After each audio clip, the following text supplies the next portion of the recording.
If you have questions about real estate, you're in the right place. And by the way, all the questions I'm going to answer were submitted by you. So if you have your own, drop it in the comments or send me a DM. Question number 1 for this Thursday would be, hey Leigh, how do I do door knocking? I'm a new realtor. All right, so door knocking is as old as dirt and real estate, frankly. It's one of the oldest prospecting techniques, and frankly, a lot of people blow it off as something that doesn't work anymore, but it's super effective if you do it correctly. So first of all, do the research before you knock on any doors in any neighborhood. That means pull up how many houses are in a specific neighborhood. What is the price range in which those houses sell? When were they built? Who built them? Is there anything happening around the neighborhood, like school zone changes, road changes, zoning changes, new retail, new anything? Then look at sales. Look at the last 12 and 24 month periods. Is anything changing? What are the days on market? What is the list price to sales price ratio? Are houses upgraded, not upgraded, gutted, just kept in mid-century modern fashion?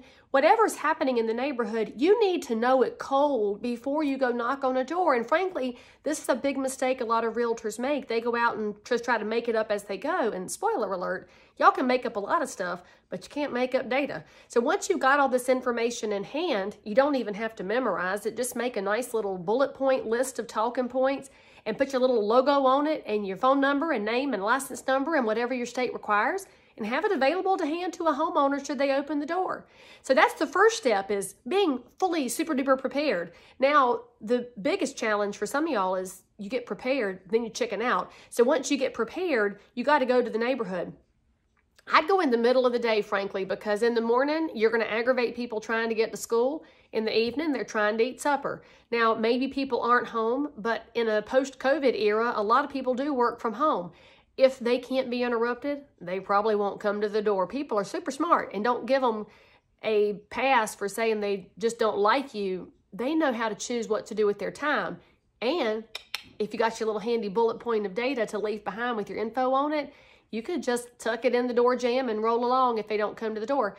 So you're going to walk up to the door, you're going to knock on it, you're going to ring the doorbell. It's probably a Nest or a Ring or some sort of video doorbell. So bend down and look at it and say, hello, I'm a realtor. And that way they know you're not some scammer who's going to show up on Nextdoor trying to porch pirate all their packages. Go ahead and announce who you are, because they're probably watching from their app anyway. Now, if they want to talk to a realtor, they may come to the door. They also might come to the door and tell you to get off of their land and never come back. In which case you graciously say, all right, thank you so much, I'll never come back. And then you just go on your merry little way. I wouldn't leave behind if they're ugly to you, because obviously they've got other priorities in life than talking to you, and that's fine. You don't have to appeal to everybody. Can we just add that in right now as an important thing to note? Not everybody's going to like you. Not everybody's going to use you as their realtor, and they don't have to, because it's a wildly competitive market. There's a realtor everywhere, as my granddaddy liked to say. You can't swing a dead cat without hitting a realtor, and I know that that will offend the PETA people, but so be it. But you think about this, all you're looking for is conversations. You're not looking for listings. You're not looking for buyers. You're looking for conversations with neighbors. Ideally, they have a question about real estate that you're prepared to answer, and then sometime later, if they want to have more of a conversation, you have become a resource to them. You can't think about this as a way to go out and stick a sign in a yard immediately. Too many of us are trying to get to home base without going to first. So go to first. First is a conversation. It's an introduction. It's a handshake. It's a business card. It's, I'm here should you need anything. That's the point of door knocking. So I want you to understand that. When you go to that door and say, hey, real estate here, all you're doing is starting a conversation. So pull yourself back, stop having commission breath, and think carefully about the outcome you desire. Because that's the third most important step. If they come to the door, do you know in advance what outcome you desire? I'm hoping that the ideal outcome for you is that you will have a two-way conversation and that you will have started a relationship that could bear fruit for both parties in the future. And that may or may not be a transaction. It might be your best friend. Maybe the door you knocked on is a future school board member and now you've connected to them. Maybe it's somebody who's got a kid at your kid's school and now you have something else in common. Those are not bad things in life. And sometimes we forget that the prospecting activities of real estate could actually bear fruit in a lot of different areas. which will also, if you go backwards in my steps here, that'll help you get off the couch and go do this. If you remember, you're not trying to be a greasy used car salesman. No offense, used car salesman, but that's the analogy we use. You're out there to create conversations and start relationships. Now, there's a very important thing about door knocking. Hit all the doors. Don't pick and choose, because you don't want to be accused of any kind of fair housing violations or picking and choosing. Knock on every door. You don't know who needs help. You don't know who's behind it. If there's a dog loose in the yard or a wild raccoon, there could be a wild raccoon in the yard. Just go along to the next house and maybe in their paper tube, not the mailbox, that's a felony, but in the paper tube, you could leave your little data sheet and cruise along. There's a lot to be gained. The other thing that you gain actually is that knowledge of seeing the houses in the street where you did the research. So here's the most important step of all. When you're done, send some personal notes to those houses. Send a note to the ones that did answer the door and say, hey, it was nice to meet you. Here's my business card should you need it. I loved your azaleas, front door color, roof shingles, whatever you thought was nice about the house. And send a note to the ones who didn't open the door and had a little Ring, Nest, doorbell cam and say, hey, sorry I didn't get to meet you today. If you need anything, let me know. And to the ones that had an old school doorbell, didn't seem to have a lot of cameras and didn't come to the door, send them a note too and say, hey, I stopped by. I'd love to meet you if you need anything. That's really important. And I should also point out that before you go out and hit the streets, you might want to have a printout of the addresses so you can take notes as to came to the door, had a video doorbell, didn't have a video doorbell. So after you watch this video, now that I'm thinking about it, you should go back and write all my notes down and then get them in order, because I'm obviously talking through this and forgetting that I should have written it down first. Hey, all right, so question number 2.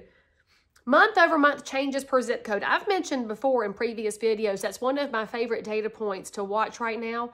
In my multiple listing service, which is the Canopy Regional Multiple Listing Service, when I go to the Statistical Resource Module, Statistical Analysis Module, it's got one of those names. I think it's SAM, Statistical Analysis Module. Look, I'm forgetting off the top because, you know, hey, I go there and I can pull deltas. I can go a 3-year delta, a 1-year delta, or month over month. And for those of y'all that don't remember from statistic, a delta is a difference. Now I'm looking for what's happening in a zip code, because as markets transition, and of course we're all transitioning right now, each zip code behaves differently. The market's a little spiky. So the best parts of town with the best schools, lowest crime, most stability, all the factors, the retail, the whole kit and caboodle, those have the most stability. The ones that have other challenges in the market are experiencing some changes. So I want to make sure I'm drilled down before I give advice to a client. And I'm going to look at month over month, because real estate data lags. That's one of the things we forget to acknowledge when we're putting together presentations for our clients or really analyzing anything. In the market that we're in right now in 2023, it's absolutely transitioning. Recession era has a lot of unexpected things ahead and nobody knows what's going to happen. But we're trying to futurecast based on lagging data. Now, why is it lagging? Because most real estate closings happen at the end of a month. And we do that for the best possible financial outcomes for our buyers and sellers. And I should probably do a whole video explaining that for my new agents among us. So when we close at the end of a month, that's based on a contract from 30 to 45 days ago, and then the data reports after closing. So by the time you and I see that information in the tax records or in our multiple listing service, the data could be 60 days old.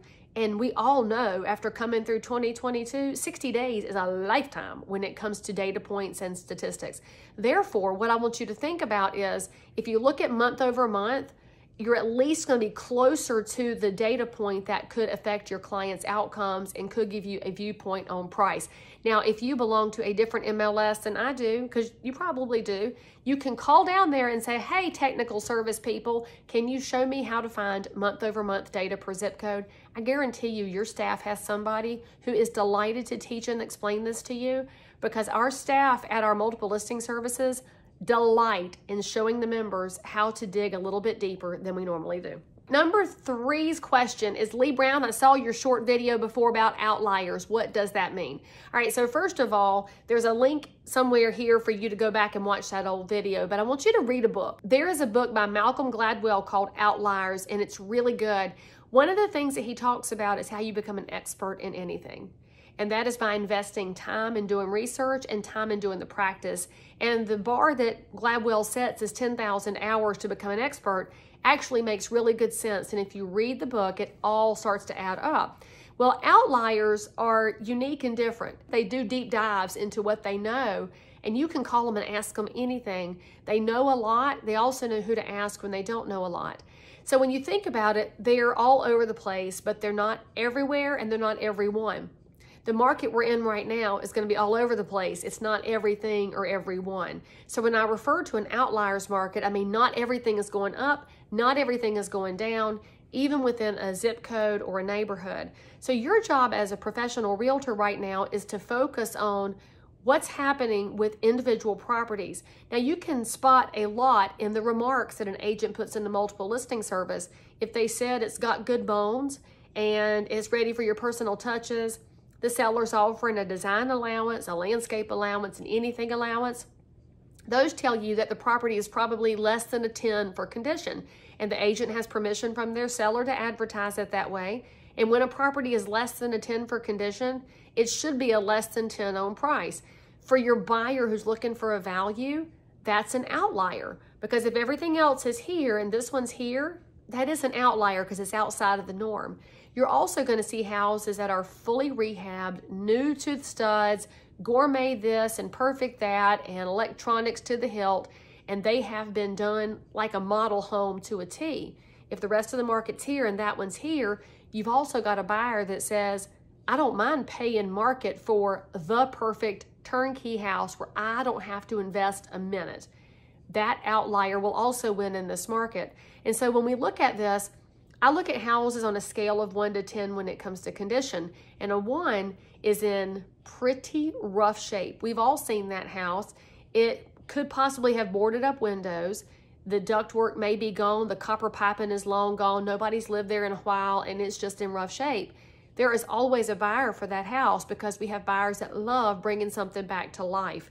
Then we have 10s that are model homes plus. Somebody dug in, made it basically a Pinterest board, top of the line, everything.